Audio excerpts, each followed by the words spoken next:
Madam Speaker, I thank you for giving me this opportunity to give my maiden speech to the 13th Parliament. My name is Joyce Atieno Sogo Bensouda. My entitlements is Honorable and Doctor. Those are not parts of my name, but they are my achievements.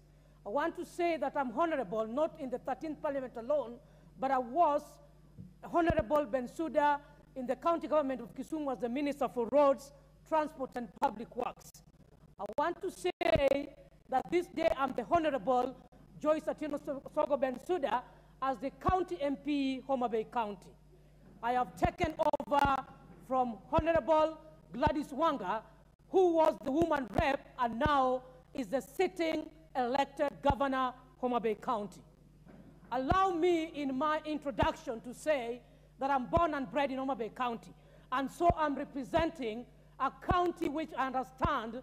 I'm born there, I'm married there, I've stayed there, and I understand their challenges, I understand their achievements, I understand their gaps. I want to take this opportunity to thank my God who has given us this life, and this far we have come, we cannot take it for granted.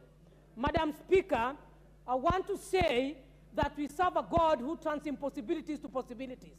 And therefore, even as we stand in this house, I believe each and every one of us is going to attest for the fact and the position that he or she was elected.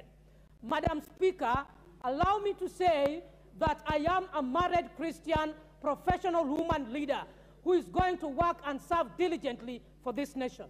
Madam Speaker, it is my honor this day to appreciate, acknowledge Homa Bay County, who elected me to be in this 13th Parliament. That I do not take it for granted. I cherish them, and with a lot of passion and humility, I am going to serve them, and because they took their time to vote me in, I appreciate them and I salute them this day. Madam Speaker, I would not forget to thank my party leader, who is none other than His Excellency Right Honorable, the former Prime Minister, Raila Amolo Odinga, because through his footsteps, I'm in this Parliament through the party of ODM, which I respect. Madam Speaker, allow me to say that politics is behind us, and now it is service delivery. As we are in this Parliament, Madam Speaker, I want to say that we are engaged as the arm of the government, that is legislation. Without looking into the political divides, we must be able to serve Kenyans diligently. Madam Speaker, I want to confirm that the motion in place is very relevant for Honorable Bensouda. Why am I saying so, Madam Speaker? I want to say that I'm a career educator, and I want to say that I'm one of the professional teachers who has the credit and distinction of teaching in all cadres of level of education. I want to confirm to this House that I am a primary school teacher. So when any issue comes and arises, Madam Speaker, dealing with policies, I understand them from the perspective of practicality and not just a politician. Madam Speaker, I want to say that I am a high school teacher. I'm trained and graduated, professionally qualified from the world-class university, that is the Nairobi University. Madam Speaker, I want to say and record in this House that I'm also a lecturer, professionally trained and qualified. I owe my master's degree at the University of Nairobi. I owe my doctorate in philosophy in project planning and management. Madam Speaker, I find that absolutely relevant for me to serve in this House as an MP. Madam Speaker, I want to say that not only am I owning doctorate in philosophy in project planning and management, I am specialized in project monitoring and evaluation. All this equates to devolution. All this equates to what we need to serve in our constituencies or our counties. Madam Speaker, having said that, I want to really appreciate the seniors in this House, because we learn from footsteps. When you enter into somebody's house, you observe, you watch, you listen. I have listened, I have observed, I've taken my time to see how members debate. I have taken my time to learn on the conduct and presentation. Madam Speaker, that gives me an edge to start my footing in this House. Madam Speaker, I want to recognize with a lot of humility the late Wangari Maathai as a woman leader in this country. I'm recognizing the late Wangari Maathai because his life is anchored in one of my key issues or items in my manifesto. That is environmental conservation, which I will elaborate a little bit, Madam Speaker. Madam Speaker, I want to say that from my observation as a key stakeholder in this country and a leader, I want to give my opinion on the institutions that exist in this country. I want to say that as leaders who are given the time to serve in each and every institution, be it the executive, be it the judiciary, be it the legislature, we must be transparent, honest, and accountable to the work that we are doing. I want to say, Madam Speaker, that we do not have time. Kenyans are watching over us. Madam Speaker, Kenyans do not want stories. Madam Speaker, Kenyans do not want sideshows. This House, I believe, in the 13th Parliament, the fourth estate is asking, what is it that we're going to do different from what has been done in other years?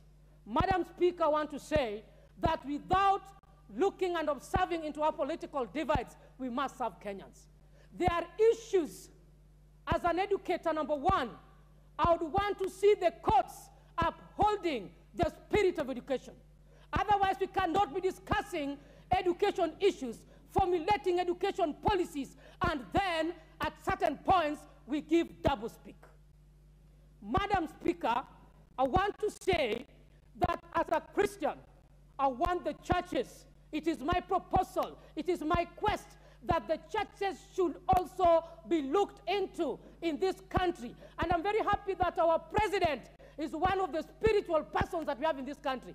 And I always see prayers ongoing in State House. We want to see this cascaded to Protestants, the Anglicans, each and every denomination. Even in our language, we have one, Nomea, if you allow me to say. Madam Speaker, I want to say that when it comes to gatherings, public holidays, we must cushion, we must be equitable even with our prayers, not only one side. Let us have all these denominational and religious leaders brought on board.